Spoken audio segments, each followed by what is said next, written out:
విజయనగరం జిల్లా కలెక్టర్ కార్యాలయంలోని ఆడిటోరియంలో మత్స్యకారుల సేవలో కార్యక్రమం నిర్వహించారు. ఈ కార్యక్రమానికి మంత్రి కొండపల్లి శ్రీనివాస్ హాజరయ్యారు. జిల్లాలోని 3796 మంది మత్స్యకారులకు వేట నిషేధిత భృతి కింద ఒక్కొక్కరికి 20,000 రూపాయల చొప్పున 7.59 కోట్లను పంపిణీ చేశారు. ఎన్నికల్లో ఇచ్చినటువంటి హామీ మేరకు వేట నిషేధ సమయంలో మత్స్యకార కుటుంబాలకు 20,000 రూపాయల సాయం అందిస్తూ కూటమి ప్రభుత్వం ఇచ్చిన మాట నిలబెట్టుకుందని అన్నారు. ఇక ఈ సందర్భంగా వారికి అభినందనలు తెలియజేశారు.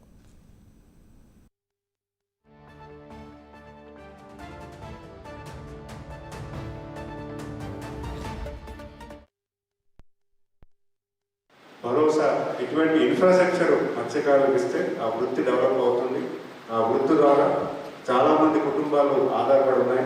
ఆ కుటుంబాలన్నింటికీ కూడా సాయం చేకూర్చేలాగా గౌరవ ముఖ్యమంత్రి వారు ఆయన చాలా టైం విశేషించి ఆ గ్రామంలో స్పెండ్ చేయడం ఒక రోజంతా కూడా మధ్యాహ్నం 12 గంటలకు వచ్చి సాయంత్రం 6 గంటల వరకు ఆయన పూర్తిగా గ్రామం దాకా మత్స్యకారులతో మాట్లాడడం, తాలూకా పుట్టుబట్ల పాలు మాట్లాడడం, వాళ్ళ తాలూకా కష్టాలు వినడం, ఆ గ్రామస్తుల తాలూకా అభ్యున్నతికి కూడా అటువంటి ఎటువంటి ఇన్ఫ్రాస్ట్రక్చర్ కావాలి అవన్నీ కూడా మాట్లాడడం చాలా ఆనందదాయకం.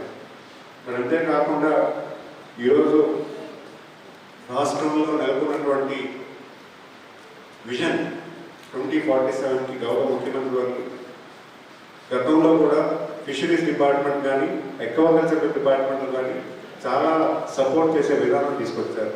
ముఖ్యంగా తమ్ముళ్ళకి సబ్సిడీ రేట్లకు బలలు ఇవ్వడం, బోట్లు ఇవ్వడం, ఇవన్నీ చేయడం, అలాగే అక్వాకల్చర్ కూడా సబ్సిడీ రేట్లోనే పవర్ ఇవ్వడం, వాళ్ళకి కావాల్సినటువంటి ఎక్విప్మెంట్ కూడా సబ్సిడీ ఇవ్వడం, ఇవన్నీ తీసుకొచ్చి ఈరోజు దేశంలోనే అక్వాకల్చర్ టాప్ నెంబర్ 1 పొజిషన్ తీసుకెళ్లారు.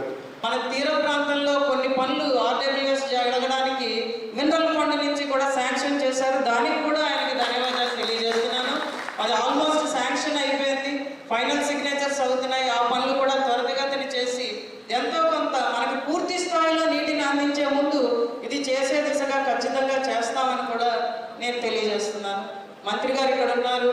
ఖచ్చితంగా మంత్రి గారిని నేను అభ్యర్థించేది ఏంటంటే, సార్ మా వాళ్ళందరూ కూడా దూర ప్రాంతాలకు వెళ్ళిపోతున్నారు, వలసలు వెళ్ళిపోతున్నారు. సుమారు మనకి 24,000 జనాభా ఇక్కడ ఉన్నది. అందరూ కూడా చాలా బాధపడుతున్నారు.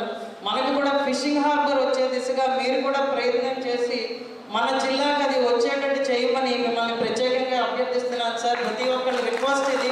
కాబట్టి మీరు మనకి ఫిషింగ్ ల్యాండింగ్ సెంటర్ అని ఒకటి ఇచ్చారు, అది వద్దని అందరూ అంటున్నారు సార్. ఎందుకంటే దానివల్ల ప్రత్యేకంగా మనకి పెద్ద యూజ్ లేదు.